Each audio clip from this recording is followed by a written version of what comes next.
In 1950, an ordinary American sedan needed almost 20 seconds to reach 60 miles an hour.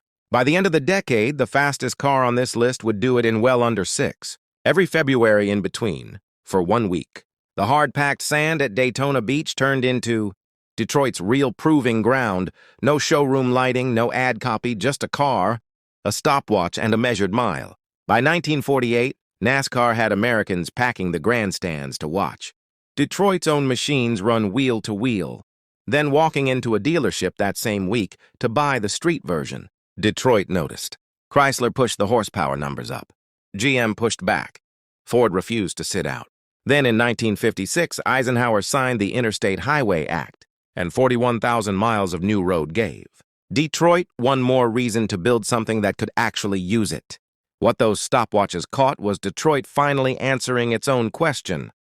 How fast could you make a car a working father would actually sign the loan papers for?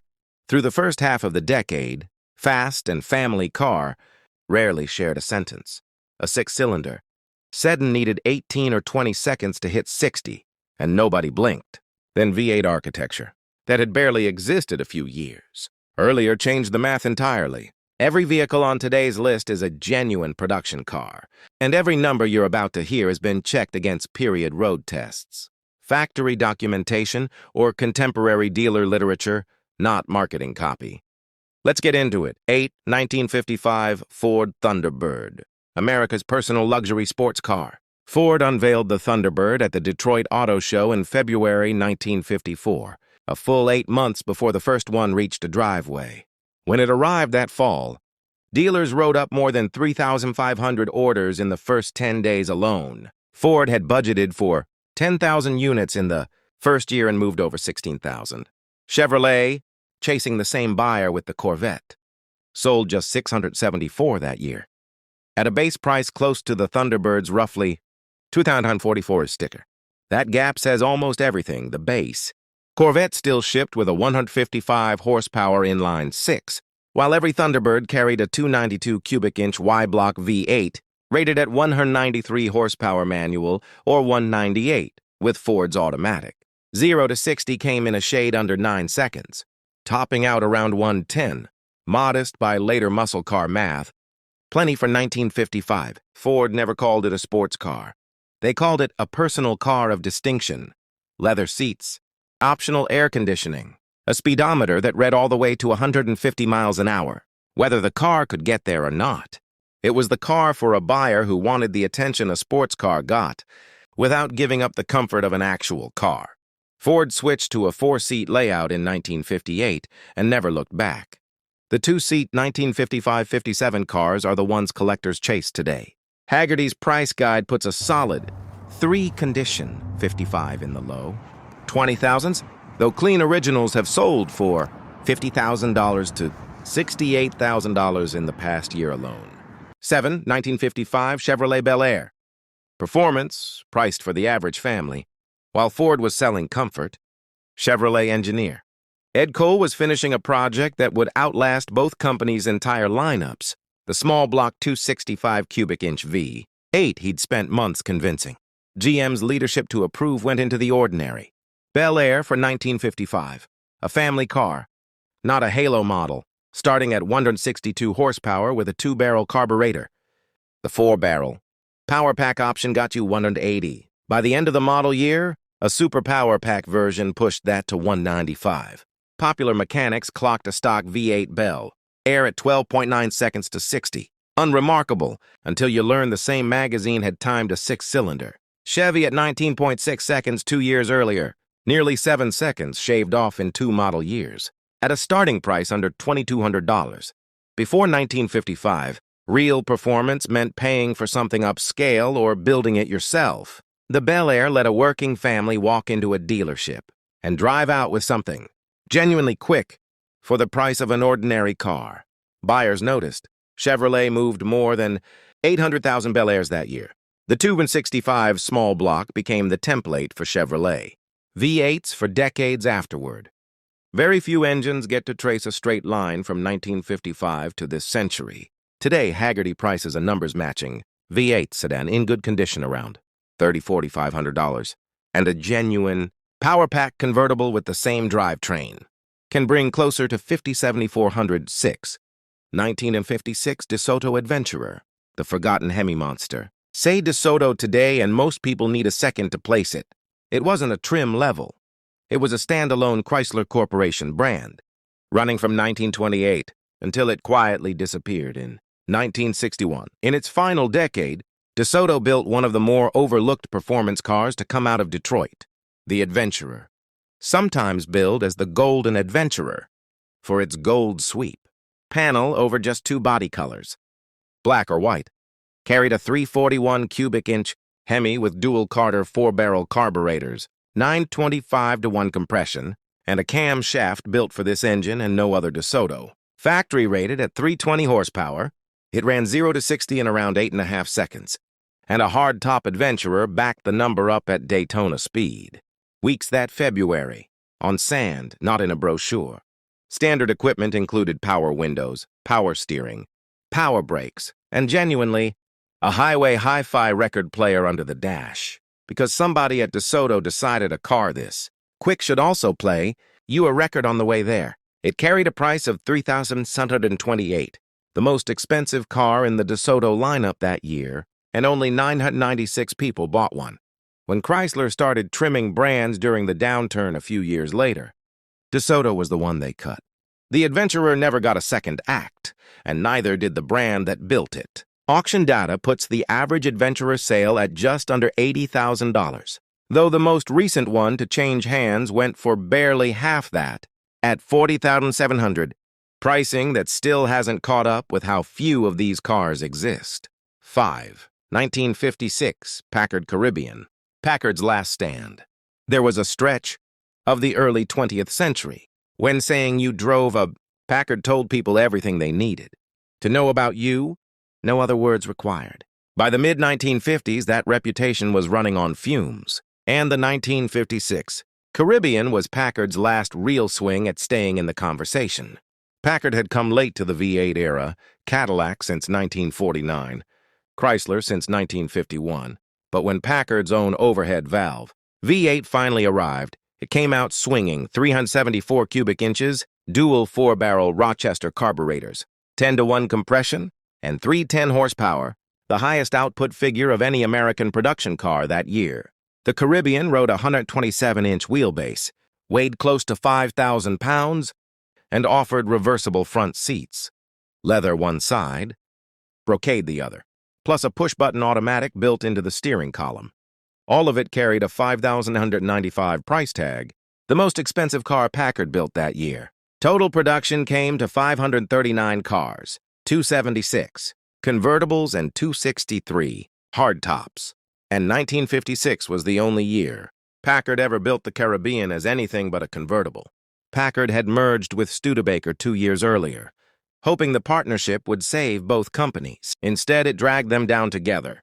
Packard moved fewer than 29,000 cars total in 1956, and full-size production stopped for good that August. The Caribbean turned out to be the last full-size Packard ever built, and the most powerful. American engine of 1956 rode out the door right alongside it. Today, Haggerty's Guide puts a number 2 excellent, Caribbean at roughly 85,000, number 3 good, closer to 64,000, real money for a mark that no longer exists. 4. 1957 Rambler Rebel, the car nobody saw coming. American Motors was the runt of Detroit's Big Four, small, cheap, fuel-conscious cars for people who weren't trying to impress anybody. In December of 1956, AMC dropped the Rambler Rebel, and it made almost no sense on paper. They took the 327 cubic inch V8 built for the full-size Nash Ambassador, rated at 255 horsepower, and dropped it into a Rambler. Four-door body that weighed barely 350 pounds. That power-to-weight ratio was the whole story. AMC had originally planned something wilder still. A Bendix electrojector fuel injection version rated at 288 horsepower. The system wasn't ready and no fuel injected. Rebel ever reached a customer? Buyers made do with a 4-barrel carburetor across a run of only 1/500 cars. Even without fuel injection, the power-to-weight math did the rest. At Daytona Beach in February 1957, Motor Trend clocked a Rebel at 7.5 seconds to 60. quicker than that year's fuel-injected Chrysler 300C, beaten only by the fuel-injected Corvette. On the raw stopwatch number, the Rebel out-accelerated the car, sitting one spot above it on this very list. It doesn't outrank the 300C here, because the 300C backs its number with more total horsepower, a higher top speed, and a nameplate that shaped Detroit's next decade. The Rebel earns its place as the car nobody saw coming. Historians now credit it as the first factory-built intermediate performance car and the exact formula Pontiac would borrow 7 years later to build the GTO. AMC had the idea first and let it go. It's also the cheapest way onto this list today. Clean. Rebels have traded hands for around $25,000. Real money for a 57 economy sedan, given only 2,500 were ever built. 3. 1957. Chrysler 300C, the beautiful brute. Chrysler's letter series. 300 started in 1955 with a car, named straight from its output 300 horsepower. Every year after, Chrysler pushed further. The 1956 300B, packing a 354 cubic inch Hemi tuned as high as 355 horsepower, quietly became the first American production car in history to break 1 horsepower per cubic inch. Milestone this list revisits at number 2, on a car most people wrongly credit with getting there first. By 1957, Chrysler had reached the 300C, third in the letter series, and to most historians, the styling high point of the whole run, even though the 300D that followed made more power. The engine was a 392 cubic inch Hemi with dual Carter 4-barrel carburetors, 375 horsepower standard and 420 pound-feet of torque. Chrysler also built a small handful of cars, reportedly under 20, with an optional 390 horsepower tune. On the sand at Daytona Beach, a stock 300C was clocked at 138.9 miles an hour. Virgil Exner penned the sweeping fins under Chrysler's Forward Look program, and 1957 marked the first year the letter series offered a convertible. Alongside the hardtop, total production came to 2,402 cars, 1,918 hardtops and 484 convertibles. Everyone fitted standard with torque flight, power steering, power brakes, and leather. Polished enough for the opera, quick enough that almost nothing else on an American road in 1957 wanted to argue with it. Recent auction results have ranged from around $60,000 to just over $200,000 with a solid, well-optioned 300C, recently changing hands for $112,000. 2. 1957 Chevrolet Corvette Fuel-Injected, 283. The engineering breakthrough. For 1957, Chevrolet fitted the Corvette's 283 cubic inch V8 with a Rochester mechanical fuel injection system. No carburetor anywhere on the engine. And in its top state of tune, that combination produced exactly 283 horsepower. 1 horsepower per cubic inch, a number Chevrolet printed across every advertisement it ran that year. Here's the part most retellings leave out. The Corvette wasn't the first American car to hit that number. Chrysler's 300B beat it there by a full year. Back at number 3 on this list, what made the Corvette's version different is that it got there through fuel injection instead of raw, displacement, and compression. Engineered by Zora Arkus Duntov, the Belgian-born engineer who joined GM in 1953 and spent the following years turning the Corvette from a good-looking, slow car into something that made drivers nervous on a racetrack. Duntov reportedly developed much of the fuel injection system while recovering from a proving ground accident, working the drafting table standing up in a body cast. What he produced ran 0 to 60 in 5.7 seconds, quicker than most. European sports cars costing twice the price, only 1,040 of the 6,339. Corvettes built that year came with fuel injection at 3,165, and the rarest carried a solid lifter racing calibration. Option code RPO 579E, built in numbers so small nobody's ever nailed down an exact count. Fuel injection proved more than most home mechanics could service. Plenty of owners eventually pulled the system out and bolted a carburetor back on. It wouldn't return to the Corvette for another 25 years. A Nuriger 2 condition Fuelie prices out at $136,000. Today, by Hagerty's own guide and exceptional, fully documented examples have crossed $170,000. 1. 1959 Pontiac Bonneville RPO 420A, the family sedan that shouldn't have been this fast. Before this one, a word of context. The Corvette at number 2, with its 5.7-second sprint to 60, is objectively the quicker car, purpose-built to be, a two-seat sports car with nothing else to carry. What tops this list is a different kind of achievement, a full-size luxury sedan, over 4,000 pounds, seating 5, available with air conditioning, that almost nothing else on an American road could match in 1959. Through the mid-1950s, Pontiac carried a reputation as the car your cautious uncle drove. Reliable. Unexciting, nobody's idea of quick.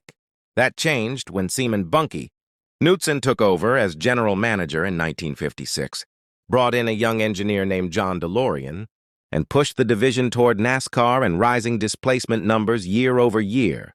By 1959, Pontiac's 389 cubic inch V8 anchored the entire full-size lineup, starting at 260 horsepower in base form. At the top of the range sat option code 420A. 3 two-barrel Rochester carburetors on a progressive linkage, 10.5-to-1 compression, and 345 horsepower. A Bonneville fitted. With the 420A hustled this 4,000-plus pound car to 60.